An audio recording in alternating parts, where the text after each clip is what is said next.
So now we're talking about Bach Prelude Fugue, G major from Book 2, BWV 884.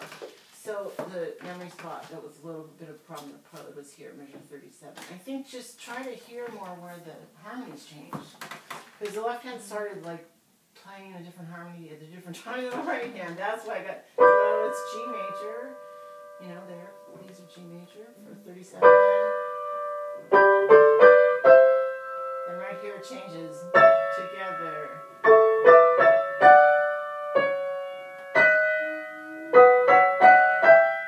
Just try to hear those going by as you play it. Right, this is G major, the first two beats. So I kind of played this chord, I think. Just play like a G major chord. Because that's the notes here. B, D for the left hand, and then B, you know, B and D, and then G in the treble. That's kind of the notes that are playing, right? And the voices are going like, and then that's going like that. But basically, so that what I just played was blocking by the eighth note. Yeah, so I'm playing 2 16ths together at the same time. Right there on the second beat. Good. Whoa. Still D in the left hand on the top. Oh. Or whatever. That's it. So that's a C major chord, right? Left hand's playing it wrong now, tell me. You gotta play B. That's correct. Now it changes. A major, right? Still A major. And the hands are just kind of going up the A major scale there. Now F, now it's a D major. That's like a passing sound. Now B major. And A minor. G major, E with F sharp, C major. Okay, so now try, can you start right there? Yeah, just play as written. That's correct. C major, A major, D major, G major, sorry.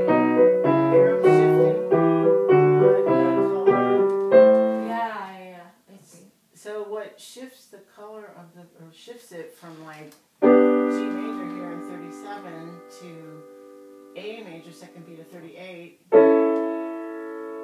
is that the top notes of the broken pattern, you know, like this one's going, it's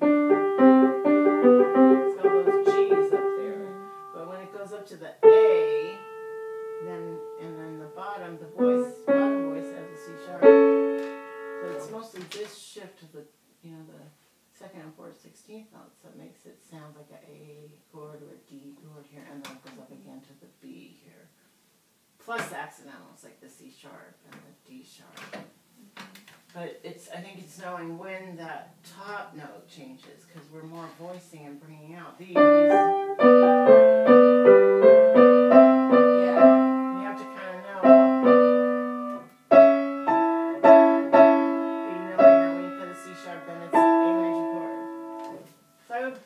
It like we did where we played both notes of each eighth note pulse together. Okay. That'll help you and try to be listening to the chords. Okay, A major, and I would name them too. And like we just did, A major, B major, blah blah blah. So that was one probably you hadn't done before. And then right here is. Ooh, I didn't remember that. It's just the left hand. Like it just gets confused. Well, musically there, I wanted you to be listening to the left hand more, because this prelude is kind of in two main voices. Yeah. Does that make sense? It's mostly two voice writing, although you have those long held notes in the beginning. You have the long G, but it's mostly this kind of a 16th note line, the broken 16th note, broken chord, and then the 8th note line. So it's this one. And then you got like a harmonization of it.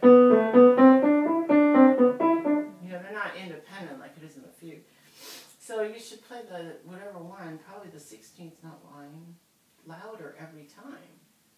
So what you did is you play the right hand louder, but I think you should play the left hand louder when you get here. Okay. Because I felt like you weren't hearing the left hand. Okay. And I think that's why you got confused. Or maybe you just think you're confused and that's why you didn't want to play it loud. No, it might be the other way around, I don't know. But let's try playing just this. Just play just the top notes of the 16th note pattern there.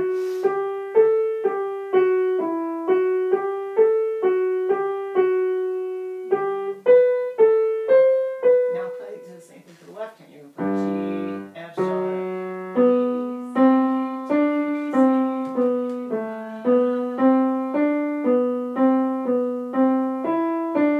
That's what I would bring out.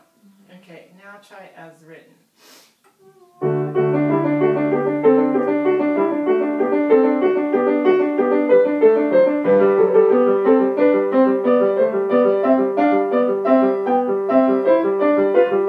Is that better? Does it feel like Yeah, yeah. I just need to pay more attention to like which one. just 16th note? Yeah. Okay, but naturally, you know, kind of the way we're built, our ear goes to the higher notes. And also that's what, you know, most piano music we're usually told to bring out the right hand. Yeah. So you have to go against that a little bit there. But I know you know how to do that, so that's all I remember being in trouble in this. Okay. I don't think anything else happened. Okay. Oh yeah. Just some musical comments. In measure 8, I would make those staccato. So you're going. Oops. Oops, sorry.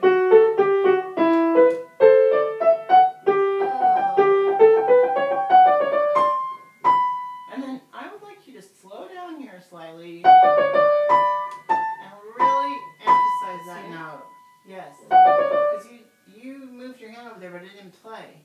Take your time. Make sure it plays. This is dramatic. It's a big change in the texture. You know, on the other hand, agreeing. There again, they're still kind of together, you know, but that's a big deal. You didn't speak even. You need a little rubato there to make sure that you play this note and that it's longer and we hear it. So do go back and do point in here and play these detached, these 8th notes in measure 8. We'll start from here, measure 5.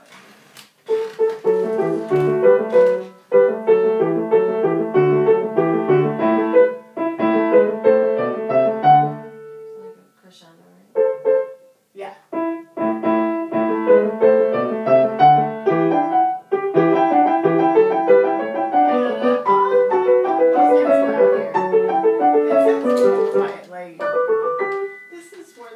Begins is on the downbeat.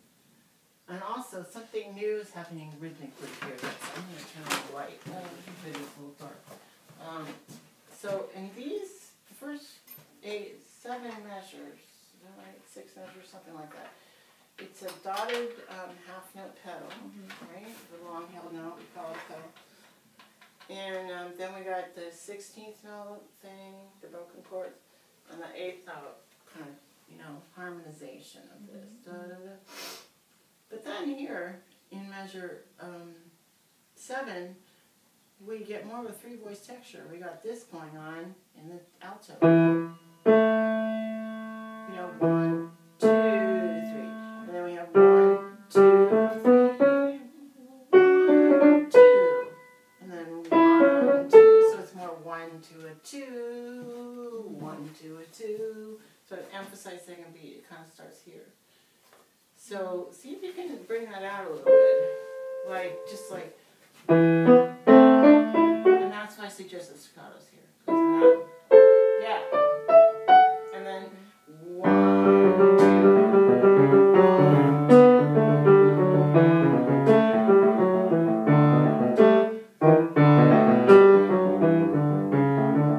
Like that.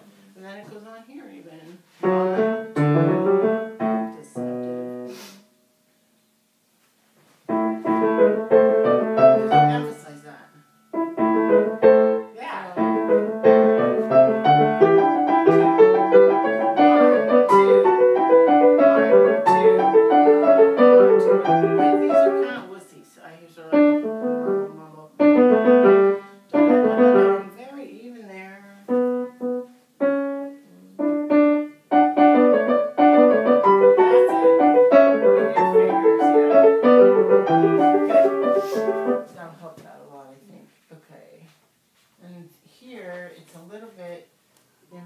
20, 33, 34. That's a little bit the same idea of emphasizing the second beat. It's just a variation of it. You've got 1 and 2 and 3 and 1 and 2. You know this 1 and 2 and 3 and 1 and 2 and 3 and kind of variation of that.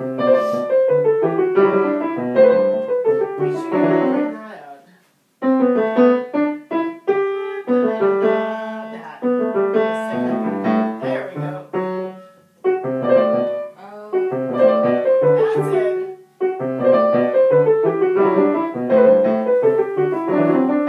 Right. That's a lot more interesting. Okay, fugue. Very good job on memory. I don't remember if there were any memory problems. Was there a memory problem in this one? It felt weird. I don't remember any memory problems. No. Your trills are much better. The tempo's much better. I think it would be good to go back and play the hands, the voices separately a little bit and try to make all the subjects sound more the same. Okay. They don't all sound the same exactly, so.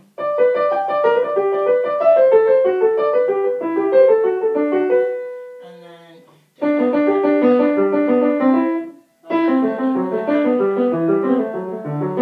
So play this subject first, the right hand subject. Okay, make sure you show the downbeat.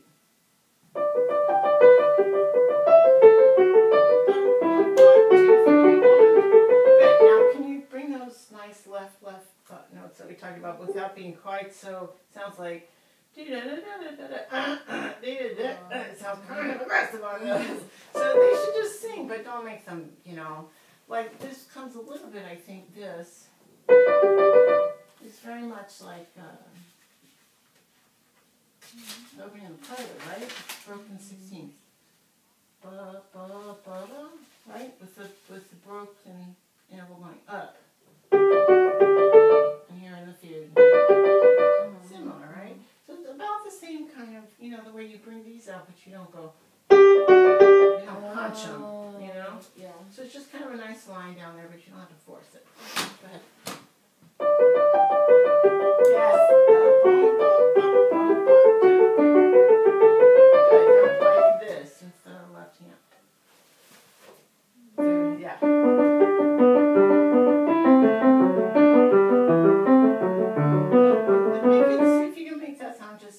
Nice and light and happy as when you do the right hand. It doesn't sound quite as good.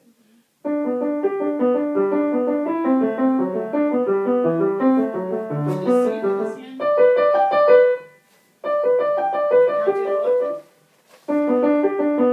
That's better. So come out a little here and then back in. Yeah.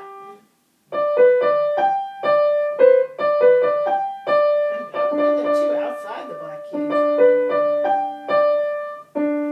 When you go back to it. That's it. I think that'll make it happier. That's alright. Down to this one. It doesn't sound very organized here. It just sounds kind of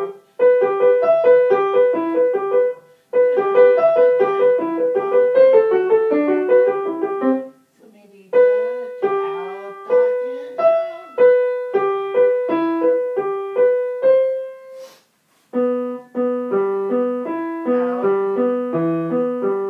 That's it. I guess it's one shape here.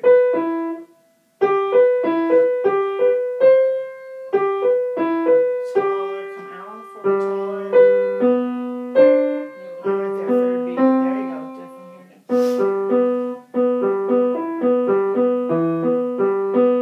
That's it.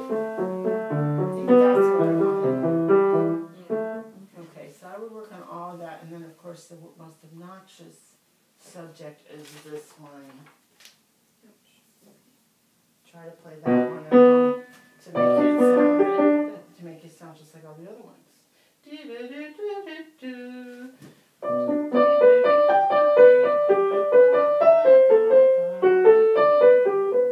tried both hands.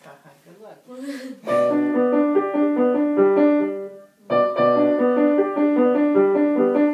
here, same shape. Out, forward and taller.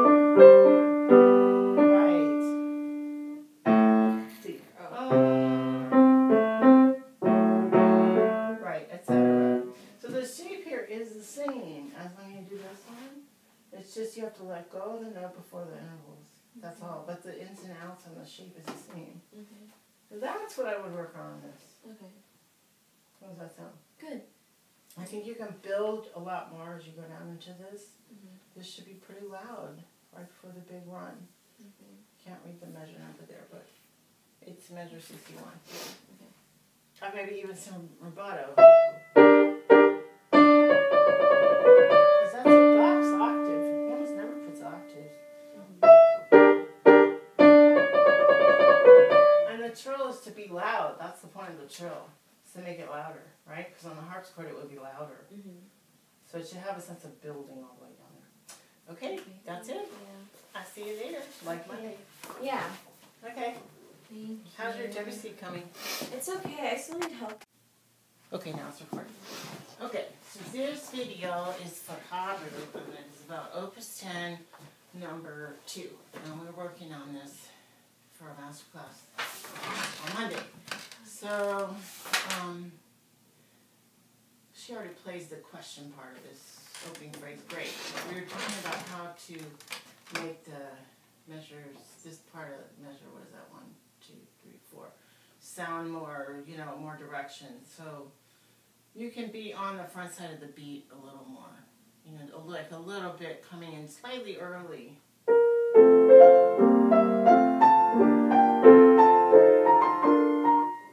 And a couple other things we talked about were a shape of like going under here, this way under, then keeping the arm moving on its way to the next note, then down, around and under, down, around,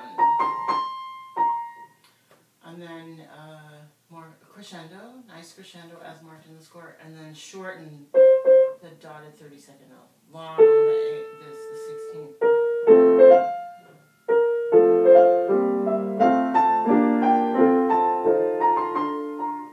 And every time that shows up to do that. Then we worked on voicing and bringing out the lines in measure 44, 45, 46, 47.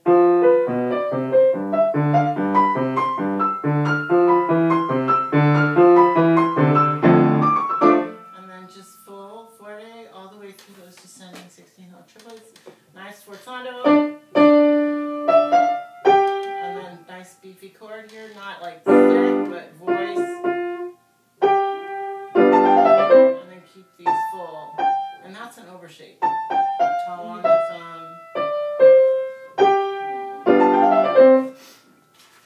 And then we worked on memory for the development and thinking of the main event is this. Big forte piano, and then going to here. Big forte piano. We did a map, like a drawing kind of the lines, and that this arrival is bigger, and then you've got 2 measure crescendo, fortissimo, piano, and then that's that. Work harder to get it to really die away, the pianissimo at the end of measure 1, 13, 14, 15, 16. And keep your 8th note short in 109. You were getting a little fuzzy with the pedal. I think you were trying to do the crescendo.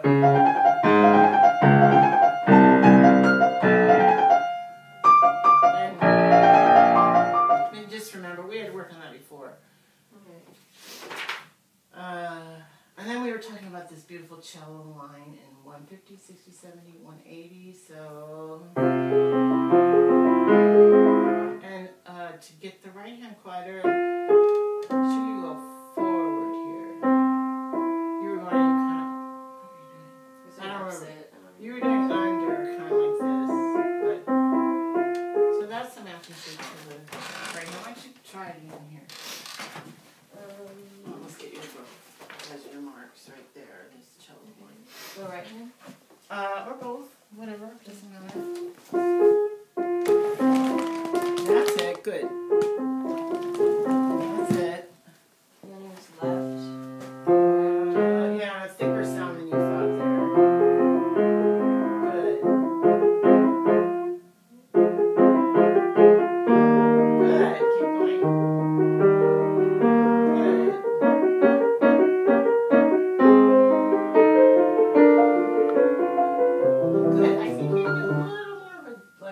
bringing the right hand here because it's more interesting. Okay. Yeah. But the rest of the time it is, the right hand's more the accompanimental figure. That's good. That's fine. You can work on that now. Okay. Great. Okay, now it's recording. Okay, so this video is for Haru, and it's about Opus 10, number 2. And we're working on this for our master class on Monday. So, she already plays the question part of this opening phrase. Great. But we were talking about how to make the measures, this part of the measure, what is that, 1, 2, 3, 4, sound more, more direction. So you can be on the front side of the beat a little more, like a little bit coming in slightly early.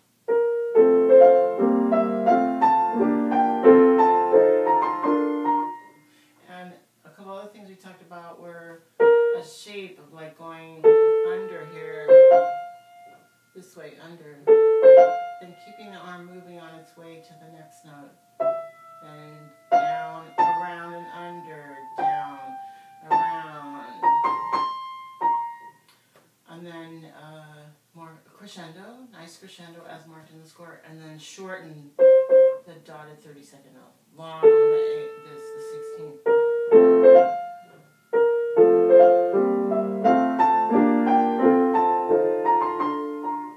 And every time that shows up to do that. Then we worked on voicing and bringing out the lines in measure 44, 45, 46, 47.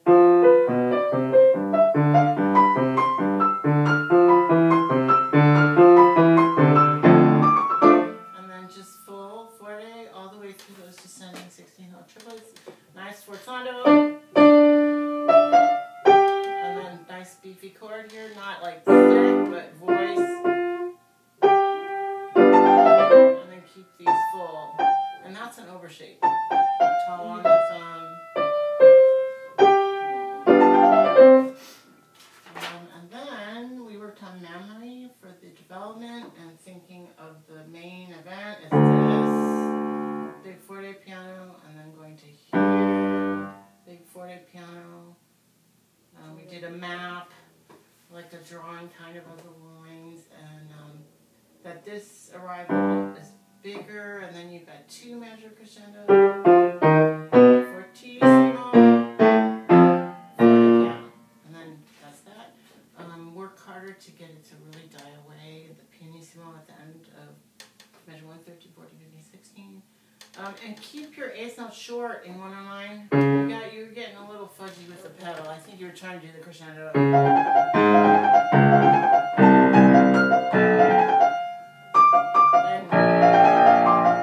Just remember, we had to work on that before. Okay. And then we were talking about this beautiful cello line in 150, 60, 70, 180. So, and to get the right hand quieter, should you go forward here? You were going kind of, what were you doing? I don't remember. You were doing under, kind of like this. But, so that's some aptitude to the right hand. Why don't you try it in here? Let's get your book. There's your marks right there. This cello line. Go right hand? Or both. Whatever. Doesn't matter.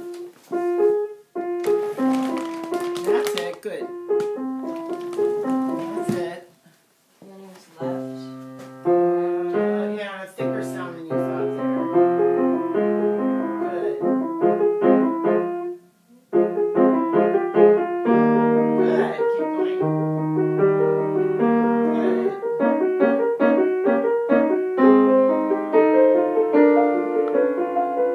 Good. I think you can do a little more of a, like, start bringing the right hand here because it's more interesting. Yeah. But the rest of the time it is, the right hand's more the accompanimental figure. That's good. That's fine. You can work on that now. Okay. Great.